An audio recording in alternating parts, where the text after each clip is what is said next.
थांबा जरा तिथे.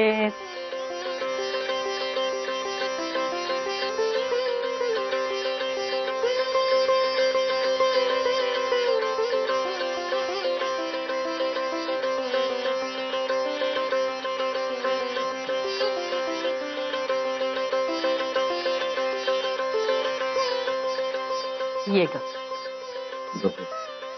सावकाश. कसं वाटतंय? बरी आहे. तुझ्यासाठी एक गंमत आहे. गंमत? ये ये.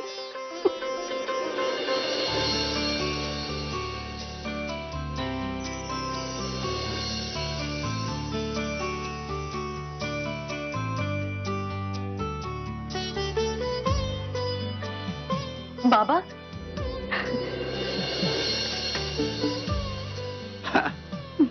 कशी बेटा? मी बरी आहे. बाबा अरे असू द्या. तुम्ही केव्हा? मगाशीच.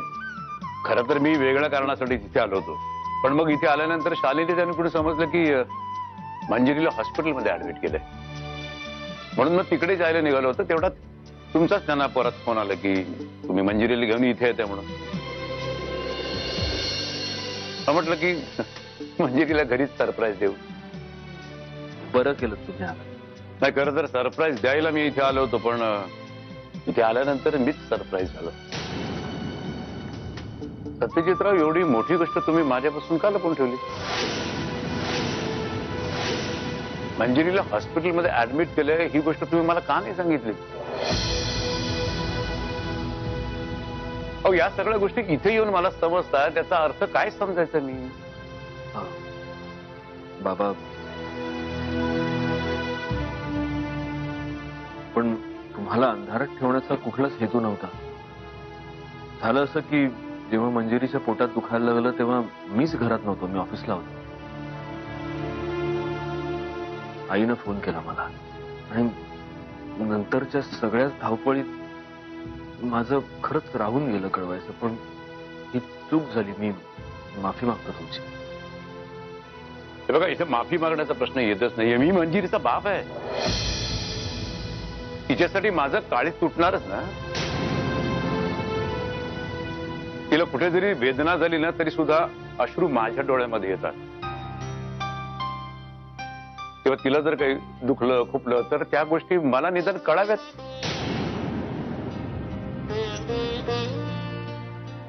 बस एवढीच अपेक्षा करतो मी तुमच्याकडून. पुन्हा अशी चूक नाही होणार बाबा. नाही, तसं तुम्हालाही पूर्णपणे दोषी धरता येणार नाही. खरं तर माझी सुद्धा चूक आहे. तुम्ही सगळे इथे कोल्हापुरात असताना मी तिथे पुण्यामध्ये काय करतोय? तेव्हा मी एक निर्णय घेतला आणि खरं तर तोच सांगण्यासाठी मी इथे आलो होतो. मंजिरीची डिलिव्हरी होईपर्यंत मी इथे कोल्हापुरातच राहण्याचा निर्णय घेतलाय.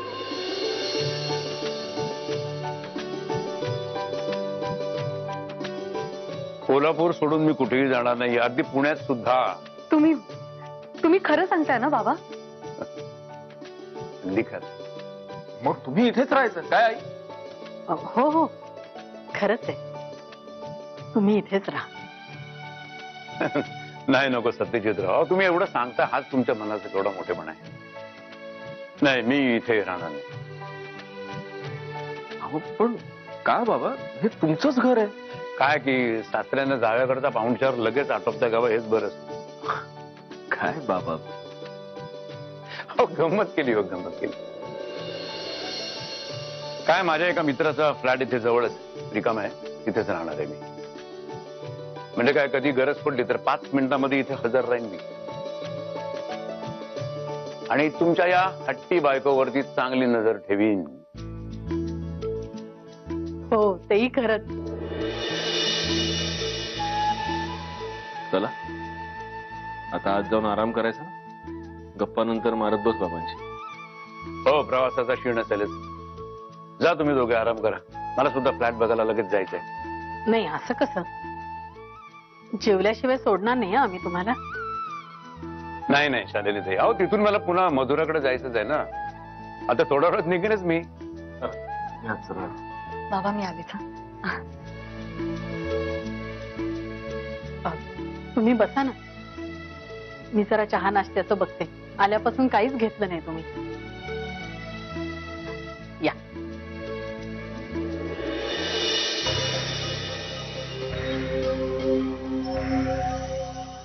निशा, आलास?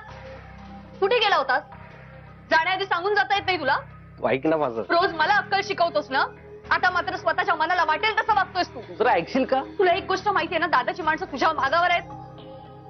ए आयटम, तू तुझ्या तोंडाचा पट्टा बंद करशील तेव्हा मला काहीतरी सांगता येईल ना तुला. आणि काय ग, माझी लग्नाची बायको असल्यासारखे काय 100 प्रश्न विचारतेस? हो, लग्नाची बायको नाहीये ना म्हणून वाचलास तू. तुझ्यासारखा कुचका मी नवरा पाळण्यापेक्षा विधवा झाले असते मी. बोल, कुठे गेला होतास? नयन तुम्हारे दर्पण मेरा, चरण तुम्हारे मन अर्पण मेरा. जय तांबडे बाबा. अगं दादा होळकरकडे गेलो होतो मी. सकाळपासून मीच भेटले का तुला? डार्लिंग, तुझ्याशी खोटं बोलून काय करणार आहे मी? हा, आणि तुझ्याशी खोटं बोलून माझा ना नफा ना तोटा. खरं सांगतोय, मी दादा होळकरकडेच गेलो होतो. मग त्याने तुला असंच सोडलं? जे दिसतं तसं नसतं निशा. एवढा पण मूर्ख नाहीये तो. आणि बुद्धिबळात कोणी आपल्या वजीराला मारत नसतं. तू आणि वजीर? हो, मी वजीर आहे म्हणून हाजीर आहे, आणि म्हणूनच टिकून आहे. मी दादाशी पुन्हा पॅचअप केलंय. काय?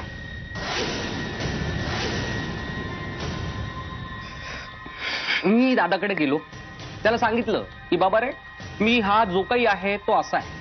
मी वेडा काही नाहीये, मी वेड्याचं नाटक केलं होतं. सगळं सांगून टाकलं त्याला. मग काय बोलला तो? काय बोलला? अगं काही बोलला नाही. 440 वोल्टचा झटका बसल्यासारखा ताडकन उठला आणि मला वाटेल तसं बोलायला लागला. आरडाओरड केली, आदळआपट केली. मग नंतर आपणच शांत झालो. मग मी त्याच्या समोर बसलो शांतपणे, शिस्तीत. माझ्या डोक्यातला सगळा मास्टर प्लॅन मी त्याला सांगितलं. तेव्हा कुठे जाऊन तो शांत झाला. हा, असा सगळा प्रसंग घडला. आता बोल. माझ्याविषयी काही बोलले का?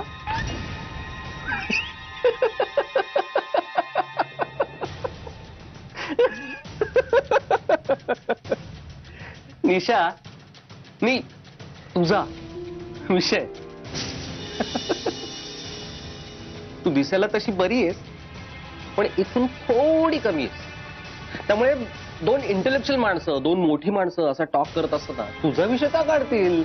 आशिष, ये ओरडू नको जा. तुझी रोजीरोटी चालू ठेवली हे नशीब समज, आणि ती तशीच चालू राहावी असं जर तुला वाटत असेल ना, तर तुला एक काम करावं लागेल. आता काय करावं लागणार आहे मला? आज तू सत्यजित बुधोळकरच्या घरी जायचं. अरे पण नाही आणि बीण नाही, जायचं. सत्यजित बुधोळकर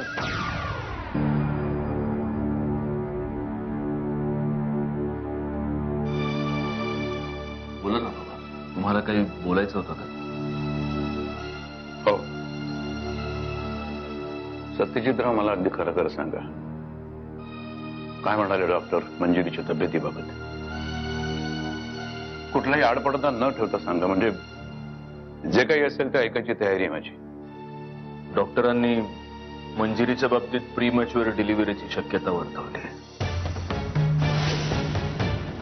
तसं मंजिरीची प्रेग्नन्सी सुरुवातीपासूनच कॉम्प्लिकेटेड होती, पण आता तिला एकटं सोडून अजिबात चालणार नाही अशी सक्त ताकीद दिली डॉक्टरांनी.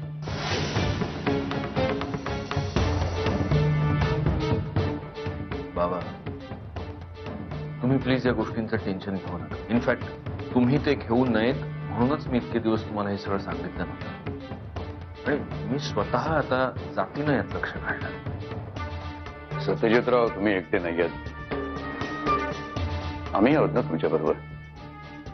माझ्या परीने जेवढं होईल तेवढं मी करेनच. बघू आता एकदा हे घराचं काम मार्गी लागलं की मग मीच स्वतः येऊन इथे बसत जाईन ना मंजिरी सोबत. ड्युटीज लावून घेईन स्वतःला. अहो नाही नाही, एवढं सगळं करण्याची काहीच गरज नाही.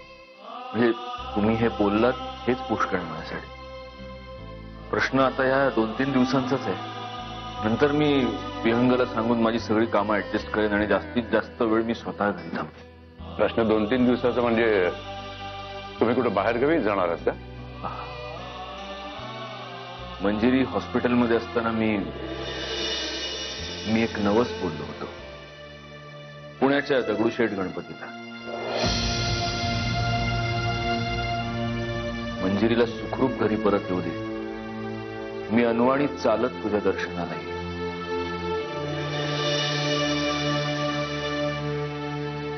म्हणजे तुम्ही कोल्हापूरहून पुण्याला अनवाणी चालत जाणार? बाबा, मंजिरीसाठी, आमच्या होणाऱ्या बाळासाठी मी हे एवढं तर नक्कीच करू शकतो, नाही का? सत्यजितराव, मागच्या वेळेस मी जेव्हा इथे आलो होतो तेव्हा आपण काही गोष्टी आपसामध्ये बोललो होतो आणि त्या गोष्टी इथेच विसरून जाऊ असंही मी तुम्हाला म्हणालो होतो. पण काही झालं तरी काही आठवणी नाही विसरता येत.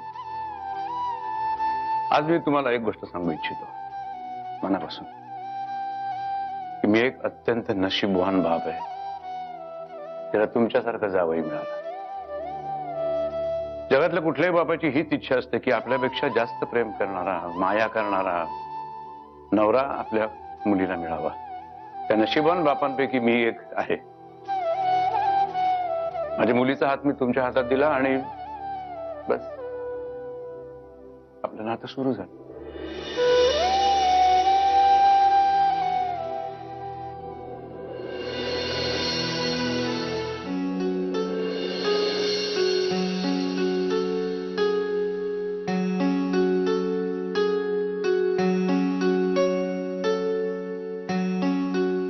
मंजिरी, तुझी औषधं सगळीकडे काढून ठेवतो.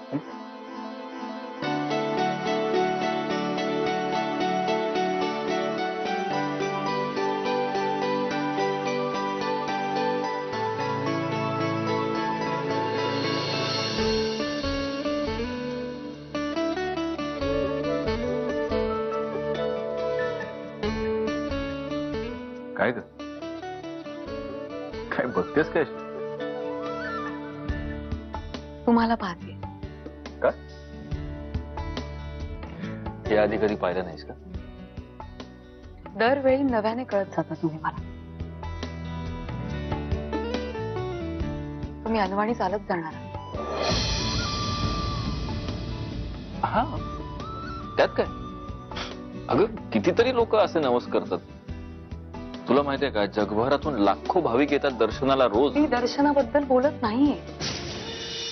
उन्हाळ्याचे दिवस आहेत, बाहेर रखरखाट आहे आणि अशा वेळी तुम्ही अनवाणी चालत जाणार म्हणजे तुम्हाला कळतंय का तुम्ही काय नवस केलाय ते? मी काय नवस केलाय पेक्षा मी कोणासाठी नवस केलाय ते महत्वाचं आहे. अहो पण या मंजिरी, तुला माहितीये इतके दिवस माझा अजिबात विश्वास नव्हता या सगळ्या गोष्टींवर. उपास तपास नवस सायास अजिबात नाही. पण त्या दिवशी हॉस्पिटलच्या बेडवर तुला पडलेलं पाहिलं, असं वाटलं की मी काहीच करू शकत नाही तुझ्यासाठी. खूप हेल्पलेस वाटलं मला म्हणजे. म्हणून त्याच्यासमोर जाऊन उभं राहिलो आणि आमच्यात एक व्यवहार झाला. म्हणजे व्यवहार हे मी त्यालाही सांगितलं. आज मला तुझ्या बरोबर एक व्यवहार करायचा आहे. माझ्या मंजिरीला सुखरूप ठेव, माझ्या बाळाला सुखरूप ठेव. मी अनवाणी चालत तुझ्या दारापर्यंत येईन. आता त्यानं त्याची व्यवहाराची बाजू पाळली, मग मला माझी बाजू पाळायला नको? आणि काय फार लांब नाहीये, 250-300 किलोमीटर. मजल दर मजल करत गेलो तर 2-3 दिवसात पोहोचेल. किती सहज बोलल्यासारखं बोलता ना तुम्ही. म्हणे 2-3 दिवसात पोहोचेल म्हणजे 2-3 दिवस माझ्यापासून दूर राहणार ना तुम्ही? कोणी सांगितलं तुला? त्या 2-3 दिवसातल्या प्रत्येक क्षणाला मी फक्त तुझा विचार करणार, प्रत्येक पावलाला फक्त तुझी आठवण काढणार. हे सगळं फक्त तुझ्यासाठी आहे मंजिरी. साथ तुझी दिन रात झरे जणू घन हा सुखाचा. सांग सावरू तोल कसा मी वेड्या मनाचा. सुख दुःखाच्या वाटेवरती होऊन राहू सोबती तू तिथे मी. हे आशिष, तुम्हाला वाटेल ते करायला सांग, पण प्लीज त्या सत्यजित मुधोळकरच्या घरी मला पाठवू नकोस. तुला माहिती आहे ना माझा प्रॉब्लेम. हे बघ, मला तुझ्या प्रॉब्लेमशी काही देणं घेणं नाही. तुला तिथे जावंच लागणार आहे, कळलं? अरे पण तिथे जाऊन मला करायचंय काय? तुला का मी तिथे जाऊन थोबाड दाखवायला नाही सांगते. तुझं काहीतरी कारण आहे ना, काहीतरी पर्पज आहे म्हणून सांगतोय ना. तू तिकडे जायचंस आणि जाऊन सत्यजित मुधोळकरला भेटायचं.